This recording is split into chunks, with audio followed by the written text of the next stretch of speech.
Hi, and welcome to Business Unusual. I'm Liz Whitehead, co-mastermind at Diversity Masterminds, and I'm here today with Heather Cox. Hi, the other co-mastermind of Diversity Masterminds. And our guest today is Jennifer Harris from Coupa. Hi, Jennifer. Hi, how's it going today, ladies?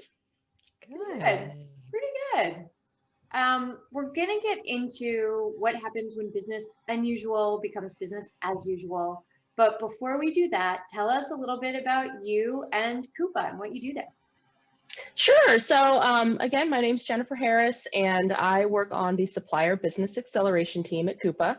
And our job is to get all of our suppliers integrated and happy and with services and products that are great to help them grow their business, and also to interact with their customers who are on the Coupa platform. Now, Coupa is a software company, and we specialize in business spend management. So if you're on a procurement team, you probably know our name. And I've been with Coupa for almost a year now. I came to Coupa from Connexus via acquisition. That's me, and that's where I am right now. Awesome. So Coupa is one of our partners, so we're really happy to be talking to you today. What are some things for suppliers? What are some things that diverse suppliers should know about Coupa, and why should they get involved? Yeah, that's a great question. Diverse suppliers should know that Coupa has a huge network of companies, over 1,700 companies that utilize their platform. And today there are about 5 million suppliers that are also on the platform as well. Diverse suppliers have a unique opportunity to be discovered by our companies that are using the platform. These are Fortune 500, Fortune 1000, all very much names that you've probably heard of, just out and about doing business and just being out in the world. So it's a great opportunity for diverse suppliers to get their brands out there, to get noticed. We've also just launched a new diverse supplier directory at supplierinclusion.com. And so that directory has loads of companies that fit into various different diversity categories: woman-owned, minority-owned, veteran-owned, et cetera. So if you are interested in getting onto that directory, please visit supplierinclusion.com and click the link to get your profile onto our directory. And who searches that directory? It's actually public, so anybody accessing that website can search that database. So I'd invite any and all diverse businesses, including your business, as a woman-owned business, to get on there and get searched. That's awesome.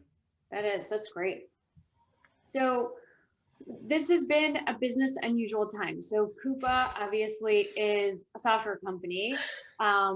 You're accustomed to working remotely, I assume, but what were some of the challenges that you went through, or some of the challenges that your clients went through during this time? Yeah, well, I mean, all kinds of challenges, and I think the remote thing is one of the bigger ones because, up until March, we were all used to, working in our offices, not our home offices, by the way, our actual offices, and traveling. I was a road warrior. All that came to a screeching halt. Many of us were. So it's been a bit of a transaction being able to do work virtually and get things done collaboratively, but I think we've actually done a great job. We were able to get, major releases out. We've been able to continue business as usual, although in an unusual way. But I think we've been able to flex really well with that. And I think for our clients, I think it was a bit of an uphill curve as well. But I think now that we're into, almost a year of this, people have really gotten the hang of it. And it's become business usual now. I think it'll be funny when we all go back to our actual offices. It's going to be a transition. Yeah. I just can't wait to get back to the conferences. That's what I'm looking forward to. Oh my goodness, yes, me too. There's just such a different way we do business when we're face to face. It really is. Definitely. Like before we were talking about how when you get dressed, you kind of have a different mindset, but I feel like it's the same with in-person conferences versus virtual conferences. You have a different mindset when you're in person and you're looking at the person in front of you, have that relationship building conversation. It's very different than when you're like chatting in the room, like, hey, how are you? So glad to meet you. It's a much higher wall to get over. Oh, definitely. I mean, and plus, one of the great things about meeting people in person is you're not actually seeing yourself on camera. You're actually able to have a conversation without going, oh, look, there's a hair out of place, as you would on a Zoom call. So yeah, exactly. I know. I've heard a lot of companies are planning on not sending everybody back though, even once we have the vaccine, that like a lot of companies are like, we can make this work, so we're not going to go back. I mean, in order to not pay for rental space or buildings, Yeah. etc. Yeah. Yeah. Yeah, it's really interesting. I think so one of our guests was telling us that actually, that like, you know, there about like 30% of the workforce is going to be going back. Well, I think it was Lasagna from her HR work, but maybe. Yeah. That sounds right. That's so crazy. I can't imagine what it's, I mean, I think there are some people who really like being in an office. I don't know about you, Jennifer, but like some people really like going to an office, separating the work life from the home life. Some people like that camaraderie of meeting at the water cooler or whatever, right? And saying hi and having like a quick conversation at the coffee bar, whatever it is, you know what I mean? And other people are probably like, thank God I don't have to see anybody ever again. Yeah, I mean, it's for me, it comes in, you know, just a day by day. Some days I wish I could talk to people. Other days I'm really happy to just have the flexibility of being at home and working when I need to, Right. whether that's all day long or, you know, throughout the day, you know, setting my own schedule. So Right. I think they both come with good and bad, you know, but sure. yeah. Yeah. So were there any things that Coupa did to really shift or pivot during this time? I mean, going online and everyone working remotely was one thing. Was there anything else where Coupa was like, oh, we have this great idea that's going to help people now? Yeah, so we've had a number of things. I think two that come out or stick out for me. Earlier in the year, we had an event where there was the ability to do like a shared race. I think there was a race that they did every year, but they made it a global thing, and it's do your race on your own time. You can do X amount, like 5K, 10K, whatever, you know, take a picture, film it. Everyone got like their badges, lanyards, or whatever to put on their shirts, just like they would in a normal race. And then there was like a video made. So it was really cool to just see everybody doing their thing and staying connected. I think that's one of the things that's been really great about Coupa, is just making sure that people feel that they're connected, even though we're all, you know, remote and apart. And then another thing we did is to really engage in a number of different opportunities to give back, especially with all of the unrest that there was last year. Coupa gave the employees the opportunity to donate you know, $500 to a charity of their choice that was related to, at one point, the whole Black Lives Matters movement, civil justice movements, and things like that. And then we also had some other things that were related to technical sponsorships, like Girls Who Code or other endeavors like that. So it's to me, that was really great to be able to be connected, but also to be able to give back and have the company support you in doing that. That's so great. So, okay, I want to go back to this race thing, because that seems like a very cute idea. So no, instead of doing like a 5K company wide, but I'm assuming y'all sit all over the country, no? All over the world. We're actually a global company. So we had people from, you know, from San Mateo, where the headquarters are, to, you know, London, to Pune in India, to Singapore, to Sydney in Australia.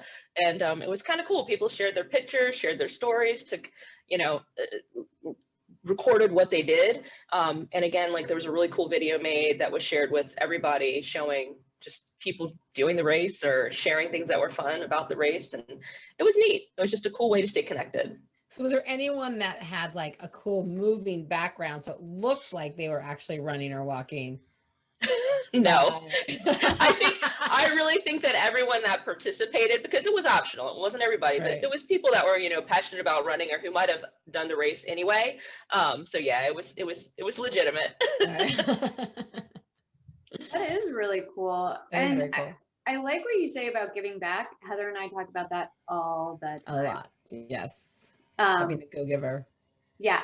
We call it being a go-giver. And so it sounds like your company really embodied that. Because one of the things we ask everybody, we ask a lot of our guests, is what did you do? You know, what have you done to support the Black Lives Matter movement, to show solidarity for small business owners during this time? So it sounds like that's a great response. Yeah, I mean, and on top of that, not only were you know, employees able to give to these charities, we also started a new diversity, equity, and inclusion page. So we have an external facing page, and we also have an internal facing page. We have provided more, more resources for employees of color. We've launched a new ERG group called Engage for employees of color. We have one for women, which I'm a part of, which is called Empower. We also have one for LGBTQ, which is called Illuminate. So the new one, Engage, really seeks to help provide like-minded voices for employees of color. So there's been a lot that's happened this year with Coupa. I think it's fantastic. I've worked at lots of different companies, and I haven't seen one as forward-thinking as Coupa. So it's definitely refreshing. So now Coupa wasn't always in the diversity space. So, Correct. so it sounds like though they've really embraced both the supplier diversity piece as well as the diversity and inclusion piece. Yes, they have. And I think one of the key steps, I mean, and this started really before all the unrest of the summer, but I think the acquisition of Connexus, where I came from, which we were a supplier diversity company for spend tracking and diversity management for companies around the world. I think that acquisition was, a key move in being able to have the technology and then also the know-how around supplier diversity and diverse supplier management from the business spend perspective. So does Coupa now have a supplier diversity program?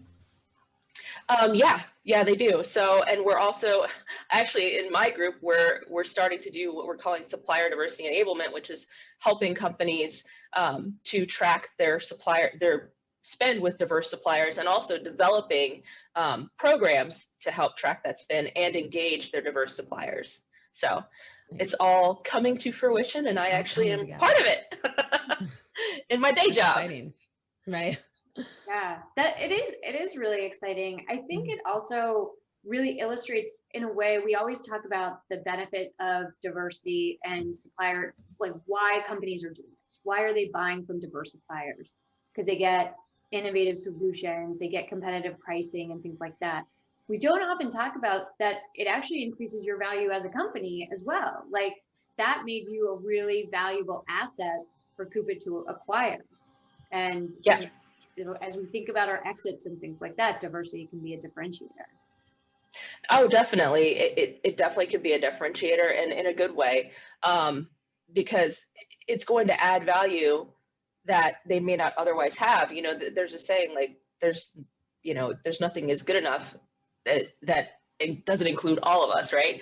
And I probably butchered that saying, but the intent is, the more types of people that you have, the better you're able to make very good and informed decisions that are going to be impactful. Awesome. This is great. One of the things we like to ask people at the end is, as we're wrapping up, is once coronavirus goes away. So Heather and I were just talking about the vaccines and when they're rolling out. Eventually, we'll all be vaccinated. We'll all be back in person at these conferences. Can't wait. What's one thing from this time period that you'd like to see stay? That's a good question. Probably the ability to work from home. But I mean, also, I think this time has forced people to be more intentional about, spending time, with their family, or, pursuing interests that they might not have had time to in the past. So I think time for those types of endeavors would be great as well, to carry that into, the post-COVID world. Absolutely. I think the intentionality. Exactly. Mm-hmm.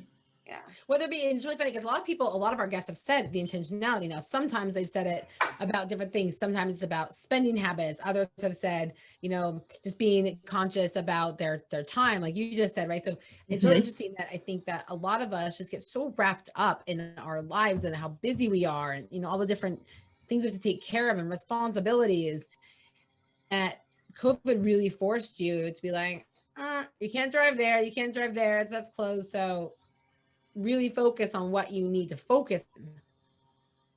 Definitely. Yeah. Well, wonderful. I think we're going to have a lot of diverse suppliers and some larger companies that are interested in Coupa. So how can somebody register? I know you mentioned earlier that we should all register on this platform. So how can somebody do that? Definitely. I would say visit supplierinclusion.com, and you'll see the diverse directory, and at the top of the page, there's a little button that you can click to get added. So once you click that button, there's going to be a form that you can fill out. Then somebody from the team will contact you just to see if you've got a certificate, make sure that you are a diverse business and you're not just pretending, because people do that, unfortunately. but we'll check it out, and then we'll get you loaded, and you'll be visible in our directory. That's exciting. I can't wait to check it out, actually, because I'm always looking, anytime we do any kind of buy any good or service, we always want to be diverse. And so it's so nice that we can look at that platform and find something. Definitely. Come and see us. We hope that you will. Yeah. Well, thank you so much for coming to see us today, Jennifer. Oh, thank you for having me. It's been fun.